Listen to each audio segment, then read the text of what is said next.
Everyone, my name is Adarsh Mishra and आप देख रहे हैं यूथ नेशन कोडर्स। आज हम लोग बात करने वाले हैं लीड कोड पे अपना कंटेंट्स डुप्लीकेट के पार्ट सेकंड के बारे में। तो इसका पार्ट जो फर्स्ट था वो मैंने लास्ट लेक्चर में यहाँ पे देख रखा था।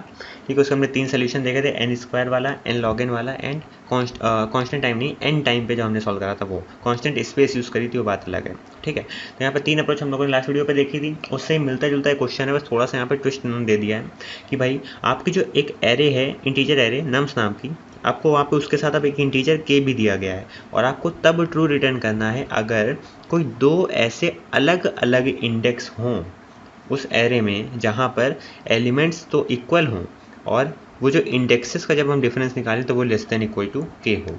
और समझने में इसको मैं आपको तुरंत समझा देता हूँ एग्जांपल लेके। जैसे कि मान लो कि मेरे पास एक एरे दी गई, इसमें एलिमेंट पड़ा है 1 2 3 और 1। ये 4 एलिमेंट मेरे पास पड़े हुए हैं। इसकी इंडेक्सिंग क्या होगी? 0 1 2 एंड 3। तो मान लो यहाँ पे k की वैल्यू अगर 3 दी गई है, तो मुझे सबसे पहले ये बताओ कि आपको यहाँ पे कोई ऐसे दो एलिमेंट दिख रहे हैं जो यहाँ पे सेम हो? क्योंकि पहली कंडीशन क्या है कि भाई नम्स का i is equal to nums का j। क्या ऐसे कहीं अलग अलग दो इंडेक्स हैं? इंडेक्स हमारी ये हैं 0 1 2 3 4। ठीक है, तो ऐसे कहीं यहाँ पे क्या दो इंडेक्स हैं क्या जिनके करस्पॉन्डिंग जो वैल्यू पड़ी है एरे में वो सेम हो? तो आपने यहाँ पे देख के बोला हाँ भाई आदर्श, यहाँ पे ये वैल्यू 1 है और ये वैल्यू 1 है, ये दो एलिमेंट सेम है। तो ये वाली कंडीशन तो हमारी मैच कर गई कि नम्स का i is equal to nums का j।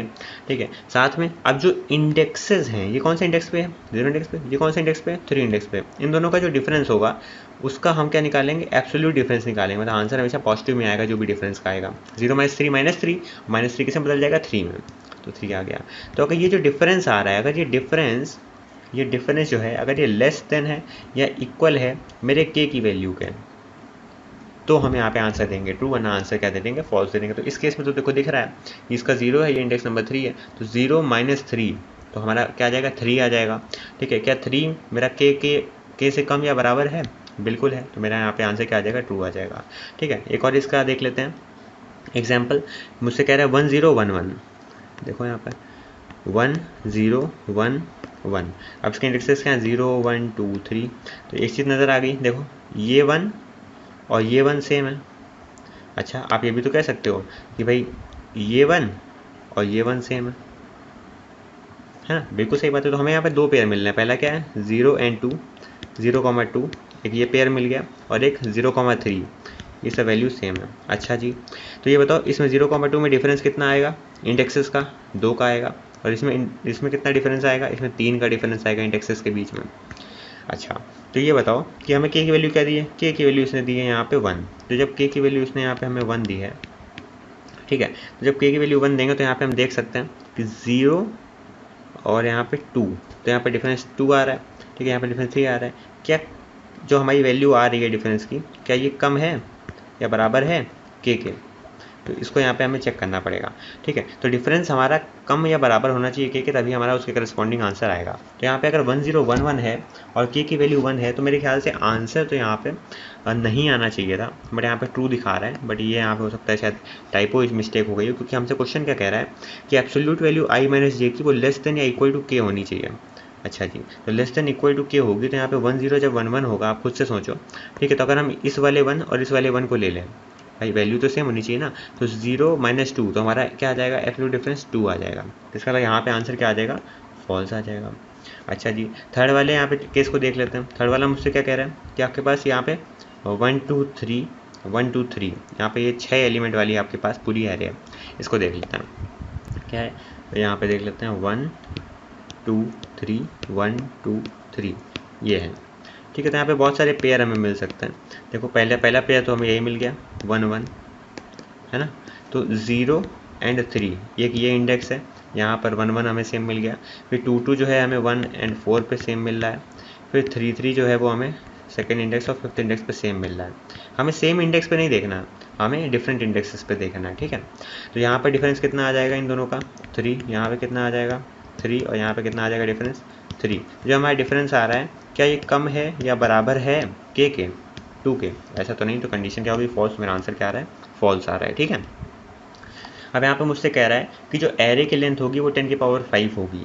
ठीक है, एरे की लेंथ अगर 10⁵ है, मतलब n स्क्वायर वाला सोल्यूशन जो है वो शायद टाइम लिमिट एक्सीडर आपकी दे देगा। ठीक है, तो आपको उसको या तो n log n में करना है या तो n टाइम में करना है। समझ रहे हो। अब यहाँ पे कुछ एलिमेंट है वो पॉजिटिव भी हो सकते हैं, निगेटिव भी हो सकते हैं, ये भी आपको दिया गया है। और k की वैल्यू 10⁵ तक वेरी कर सकती है। ठीक है, तो इसका पहले n² वाला सोल्यूशन देख लेते हैं। भाई हम हर बार कर क्या रहे हैं, कोई भी एलिमेंट हमें दिया गया, जैसे कोई भी एरे ले लो। अच्छा हमने ले लिया 1 2 3 1 और k की वैल्यू 3। ठीक है, तो हमारी एरे क्या हो गई 1 2 3 1 और k की वैल्यू यहाँ पे हो गई 3। ठीक है, तो हम क्या करेंगे, सबसे पहले हम एक एलिमेंट को फिक्स कर लें। हमने इस 1 को फिक्स कर लिया, ये लो भाई। इसको फिक्स करने के लिए हमने ये आई वाला लूप चला दिया कि भाई आई वाला लूप जो है 0 से लेकर लेन ऑफ नम्स तक चलेगा, हर बार एक एलिमेंट को फिक्स कर लेगा। अच्छा, अब हम हर बार करते क्या हैं, हम एक और लूप चला के देखते हैं कि क्या कहीं हमें दूसरे इंडेक्स पे, ये इंडेक्स तो 0 है, तो क्या हमें कोई उस पूरी एरे में कोई ऐसा दूसरा इंडेक्स है क्या जहाँ पे हमें ये 1 मिल रहा हो। तो हमने देखा कि भाई यहाँ मिल रहा है क्या, यहाँ मिल तो रहा है बट ये सेम इंडेक्स है, तो उसको हम इग्नोर कर दें। तो मैंने बोल दिया अगर कहीं सेम इंडेक्सेस हो जाते हैं तो कंटिन्यू कर दो, उसको नहीं लेना है। ठीक है, तो फिर यहाँ पे हम इस पे आए, यहाँ वैल्यू 1 नहीं है, 1 नहीं है, 1 मिल गई। तो यहाँ पे हमें एक और वैल्यू क्या मिल गई, 1 मिल गई। इसका इंडेक्स जो है अलग है, इसका मतलब हमें 2 वैल्यूज़ मिल गई। आई की वैल्यू क्या हो गई, यहाँ पे आई की वैल्यू हो गई 0 और जे की वैल्यू क्या हो गई, जे की वैल्यू हो गई 3।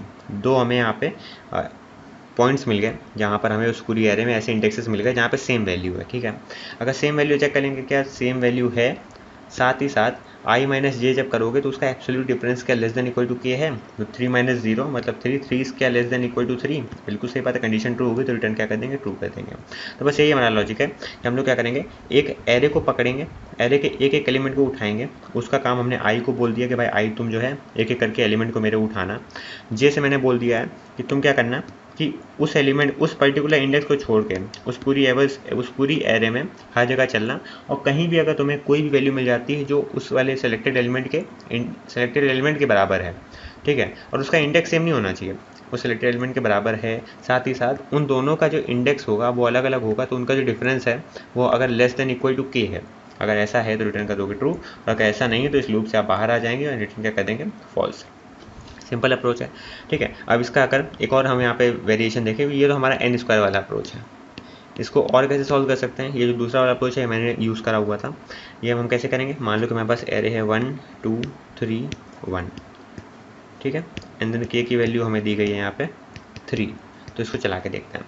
देखो मेरा सबसे पहला टारगेट क्या है कि हम यहाँ पे मैपिंग क्रिएट करके रखेंगे की वैल्यू पेयर के फॉर्म में। तो हमने इंडिसेस नाम की एक डिक्शनरी क्रिएट कर ली, ये मेमोरी में एक डिक्शनरी क्रिएट हो गई, किस नाम की, इंडिसेस नाम की। यहाँ पे की वैल्यू पेयर पड़े होंगे, सिंपल है, की वैल्यू पेयर होंगे। हम क्या कर रहे हैं, हमने एन्यूमरेट यूज़ करा है। एन्यूमरेट क्या करता है, इंडेक्स वाइज हमें एलिमेंट उठाता है। तो हमने बोल लिया अगर फॉर IND की, इसका मतलब है नम्स में की में क्या सेव हो जाएगा, हर बार की में सेव होगा 1 2 3 1 ये सब, और इंडेक्सेस में क्या सेव हो जाएगा 0 1 2 3। तो एन्यूमरेट नम्स क्या करता है, हमें पेयर के फॉर्म में देता है वैल्यूज़। कैसे, पहले हमें देगा 0 1, इसके बाद हमें क्या देगा 1 2, फिर 2 3, फिर 3 1। हो क्या रहा है, जो आप यहाँ पे लेफ्ट साइड पे देख पा रहे हो एन्यूमरेट, ये सारे जो है एन्यूमरेट के इंडेक्स होते हैं, और यहाँ पे इसके बाद ये सब वैल्यूज़ का, ये सब हमारी एरे की वैल्यूज़ होती हैं जो हमारी लिस्ट में वैल्यूज़ प्रोवाइडेड है। इसलिए हम यहाँ पे एन्यूमरेट का यूज़ कर लेते हैं अगर हमें इंडेक्सेस के साथ वैल्यू को एक्सेस करना है। तो IND में पहले क्या आ गया 0, एंड की में वैल्यू पहली क्या आ गई, एरे का पहला एलिमेंट 1। ठीक है, हमने चेक करा क्या मेरा की मेरे डिक्शनरी में है क्या, तो 1 तो मेरा कहीं नहीं है। तो हम लोग क्या करेंगे, अपने डिक्शनरी में उस पर्टिकुलर की के सामने उसका इंडेक्स रख देंगे, कौन से एरे में कौन से इंडेक्स पे आया। तो 1 बोल दिया मैंने कि 1 जो है वो 0th इंडेक्स पे आ चुका है। दोबारा लूप चलेगा। ठीक है, अगली बार हमें दोबारा एन्यूमरेट कौन सी वैल्यू देगा, पहले इंडेक्स पे क्या वैल्यू पड़ी है, 2 पड़ी, 1 2 देगा। तो IND में आ गया 1 और की में आ गया 2। हम चेक करेंगे क्या 2 मेरा इंडेक्सेस नाम के मैपिंग में है क्या, डिक्शनरी में है, ऐसा तो नहीं है। तो हम क्या करेंगे, उसे भी रख देंगे अंदर। तो 2 जो है वो आ गया पहली पोजीशन में, सिंपल है। ठीक है, ये मेरा चला गया। अगली बार दोबारा जो है हम यहाँ पे एन्यूमरेट से बोलेंगे हमें दोबारा एक और वैल्यू लो, तो एन्यूमरेट अगली बार हमें वैल्यू क्या देगा 2 3। ठीक है, इंडेक्सेस में आ गया 2, इंडेक्स में आ गया 2, और 3 की में क्या आ गया 3। क्या 3 मेरा हमारी डिक्शनरी में है, नहीं है। देखो हम ऐसा क्यों कर रहे हैं, बार बार हम चेक इसलिए कर रहे हैं डिक्शनरी में कि भाई अगर डुप्लीकेट कहीं होगा, ठीक है, डुप्लीकेट होगा तो हमें बता देगी ना डिक्शनरी की है। ठीक है, तो हम उसके बाद चेक करेंगे कि इंडेक्सेस को अगर हम माइनस कर दें तो क्या आंसर आता है। तो यहाँ पर हमने देखा कि की हमारी इंडेक्सेस में 3 नहीं है, तो 3 को हमने रख दिया, और कौन से इंडेक्स पे मिल रहा है, सेकंड इंडेक्स में, तो हमने ये रख दिया। ठीक है, तो हमारा ये हो गया। फिर अब दोबारा जो है हम चलेंगे, हम कहेंगे एन्यूमरेट हमें चौथी वैल्यू लो। एन्यूमरेट ने चौथी वैल्यू क्या दी 3 1। तो यहाँ पे इंडेक्स क्या हो गया 3, और की क्या हो गई हमें एरे की 1 हो गई।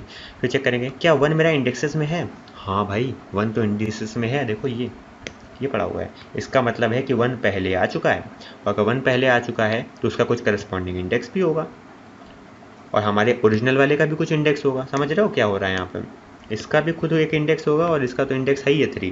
तो हम लोग क्या करेंगे, चेक करेंगे कि क्या अगर हमारी वो पर्टिकुलर की जो उस लिस्ट की है वो अगर इंडिसेस नाम की मैपिंग में है, साथ ही साथ इंडेक्स माइनस इंडिसेस का की, इसका मतलब 3 IND में क्या पड़ा हुआ है, 3 पड़ा हुआ है ना, न्यूमरेटर 3,1 दिया हुआ था, तो 3 माइनस इंडिसेस के अंदर वही अगर कोई की प्रेजेंट है तो उसके सामने क्या वैल्यू पड़ी है, उसके सामने वैल्यू पड़ी है 0।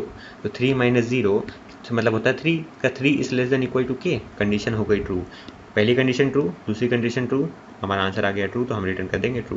तो ऐसा कुछ हमारा प्लान है। हम कर क्या रहे हैं, अपनी डिक्शनरी में सारी की और उसके करस्पॉन्डिंग जो इंडेक्सेस हैं उनको सेव करते जा रहे हैं, और कहीं भी अगर आगे जाके हमें कोई ऐसी की मिली जो रिपीट कर रही है, ठीक है, तो उस केस में हम क्या करेंगे, हम चेक कर लेंगे अपनी डिक्शनरी में कि भाई जब ये पहले आई थी तो उसका कौन सा इंडेक्स था, ठीक है, और जो और अभी जिसमें आई है उसका कौन सा इंडेक्स है, उन दोनों इंडेक्सेस को माइनस करके चेक कर लेंगे क्या वो लेस देन इक्वल टू के है कि नहीं। तो सिंपल जरा सा लॉजिक है, ठीक है, तो इसको हम लोगों ने यहाँ पे बहुत ही ईजिली तरीके से सॉल्व करा हुआ है, और यही मेरे दिमाग में सबसे पहली अप्रोच आई थी, और आई होप कि आपके दिमाग में भी ये आनी चाहिए अगर आप इसको अपने मन से लगाएंगे तो, क्योंकि एन्यूमरेट का यूज़ करना बहुत ज़्यादा बेहतर रहता है, और आपने यहाँ पे क्या करा है, डिक्शनरी का भी यूज़ कर रखा है, तो आपको सर्च करने में कोई टाइम लगता नहीं है।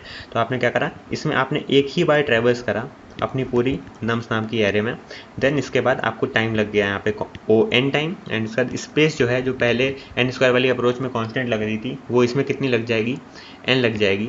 n क्यों लग रही है, क्योंकि आपने अलग से एक डिक्शनरी बना रखी है। तो मेरे ख्याल से आपको ये पूरा लॉजिक समझ में आ गया होगा हमारी कंटेंट्स डुप्लीकेट के पार्ट 2 की प्रॉब्लम के बारे में।